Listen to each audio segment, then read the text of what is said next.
Salam sehat, salam perubahan. Bertemu lagi dengan saya Intan Nilam dengan berita terbaru dan tentunya update yang mana lagi-lagi publik ini dibuat penasaran sama satu nama yang terdengar sederhana tapi efeknya ya sangat luar biasa, yaitu Ibu Solo. Kalian ingat kan siapa sih Ibu Solo ini? Tapi saya tidak tertuju pada satu orang ya, karena Ibu Solo ini ada seseorang di balik nama ini yang tersimpan misteri yang kini menjadi kunci dalam kasus dugaan korupsi yang menyeret mantan Bupati Tulung Agung, yaitu Gatot Sumo Wibowo. Nanti Nah, ya dipanggil satu-satu. Sudah tersedia di situ surat pernyataan, ya. Surat pernyataan isinya itu yang menyatakan akan mundur dari jabatan dan juga mundur dari ASN jika tidak mampu melaksanakan tugas dan tanggung jawab yang diberikan. Suruh tanda tangan langsung di situ gitu ya. Udah ada materainya seperti itu. Total permintaan GWS kepada para OPD yang sekurang-kurangnya sebesar 5 miliar. Realisasi uang yang telah diterima oleh GWS kurang lebih 2,7 miliar. Nah, kasus ini awalnya terungkap ya lewat operasi tangkap tangan atau OTT kemarin oleh Komisi Pemberantasan Korupsi. Tapi makin ke sini nih, ceritanya makin kompleks dan agak film banget gitu loh ya. Dari hasil penyelidikan terbaru, istilah Ibu Solo ini ternyata bukan sekedar panggilan biasa. Nama ini diduga dipakai sebagai alat tekanan ke pejabat daerah, khususnya di lingkungan OPD atau organisasi perangkat daerah. Dalam praktiknya sendiri, para pejabat ini disebut eh, diingatkan ya untuk setor uang dengan membawa-bawa nama tersebut. Nah, tujuannya apa? Nah, tidak lain biar ini mereka punya kewajiban atau moral atau bahkan ya takut dianggap tidak loyal lah kalau menolak. Nah, lebih jauh lagi, KPK ini juga menemukan bukti bahwa sosok tertentu ini, kemudian KPK ini juga menemukan bahwa komunikasi internal para pelaku ini memang menggunakan kode Ibu Solo untuk menyamarkan sosok tertentu yang diduga punya kepentingan dalam aliran proyek ini.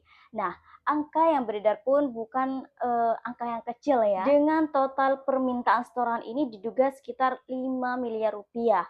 Wah, ini bukan angka yang kecil ya. Nah, dengan sebagian dana sekitar 2,7 miliar ini sudah berhasil diamankan pada saat OTT kemarin. Nah, dana ini juga diduga berasal dari praktik kickback proyek, terutama di sektor infrastruktur seperti Dinas PUPR. Jadi, proyek jalan atau pembangunan lainnya ini bukan cuma soal pembangunan, tapi juga ini jadi ladang setoran ya. Selain Ibu Solo, muncul juga nama seperti Ibnu yang disebut sebagai penghubung dalam jaringan ini. Jadi ini bukan hanya tentang Ibu Solo saja. Jadi ini ibaratnya ada orang yang memang melakukan transaksi ini, ada orang khususnya gitu loh ya. Ia diduga mengatur aliran dana dan komunikasi di luar struktur peresmian pemerintahan, semacam ya broker lah ya, di balik lawyer. Nah, bahkan dalam perkembangan terbaru muncul lagi nih sosok lain berinisial SUG yang disebut ini ikut berperan penting dalam penagihan janji setoran ke OPD.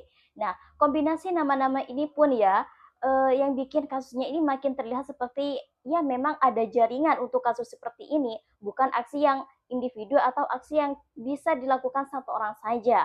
Nah, sampai sekarang pun ya, satu hal yang masih menjadi tanda tanya besar, siapa nih sebenarnya Ibu Solo ini? Karena kalimat Ibu Solo ini bukan kalimat yang asing, bukan di telinga kita. Nah, apakah benar merujuk ke individu tertentu atau cuma sandi saja untuk menyamarkan aktor pentingnya dari tindakan ini?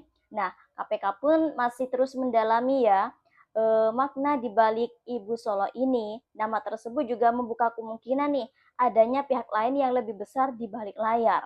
Nah, kalau biasanya korupsi itu identik sama amplop atau rekening gelap, nah kasus ini rasanya beda banget vibes-nya ya, karena di dalamnya ini ada kode, ada tokoh misterius, dan ada tekanan psikologisnya juga ya. Ya, terlihat rapi dan tersusun. Ibu Solo ini kan bukan sekedar nama ya. Nah, tapi diduga ini jadi simbol kekuasaan dan ini juga terlihat yang bisa bikin pejabat ini langsung nurut gitu loh.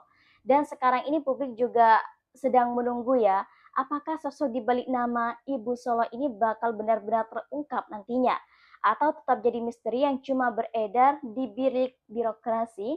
Nah, misteri Ibu Solo memang belum terpecahkan, tapi satu persatu lapisan dari kasus ini, dari dugaan kasus korupsi di Tulung Agung ini mulai terbuka. Dan yang terbaru, ceritanya makin bikin geleng-geleng kepala ya, karena bukan cuma soal proyek dan setoran OPD, karena kini muncul dugaan bahwa praktik pemerasan ini juga merambah ke sekolah yang ada di kecamatan-kecamatan ini, yang menurut temuan terbarunya juga dari Komisi Pemberantasan Korupsi, mantan Bupati Tulung Agung ini, yaitu Gatut Sumo Wibowo ini diduga melakukan pemerasan juga, bahkan bukan hanya ke pejabat tingkat atas, tapi juga ke level yang lebih dekat dengan ya masyarakat.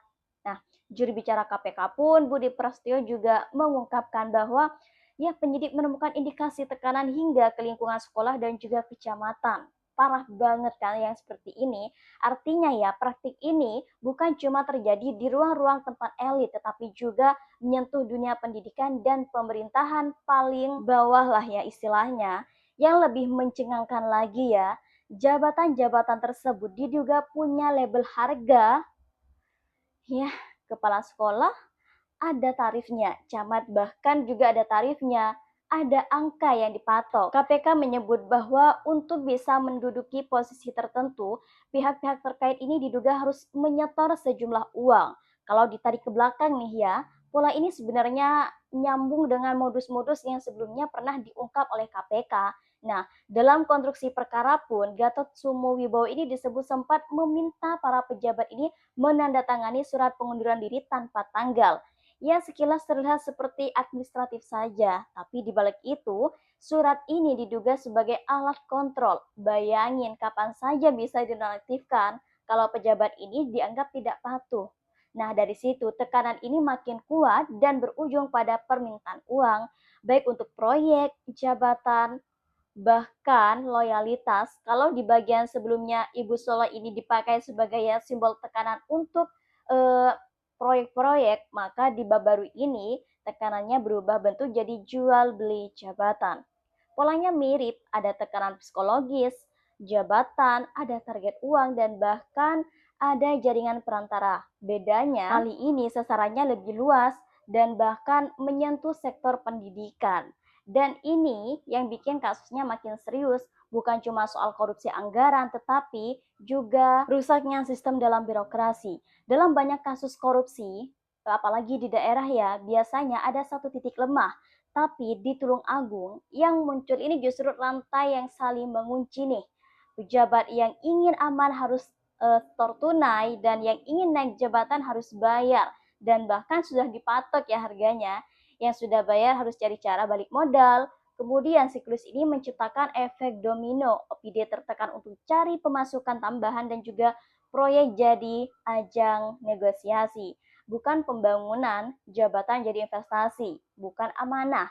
Dan di tengah semua ini muncul juga nih figur-figur seperti Ibu Solo dan para perantara yang beroperasi di balik layar.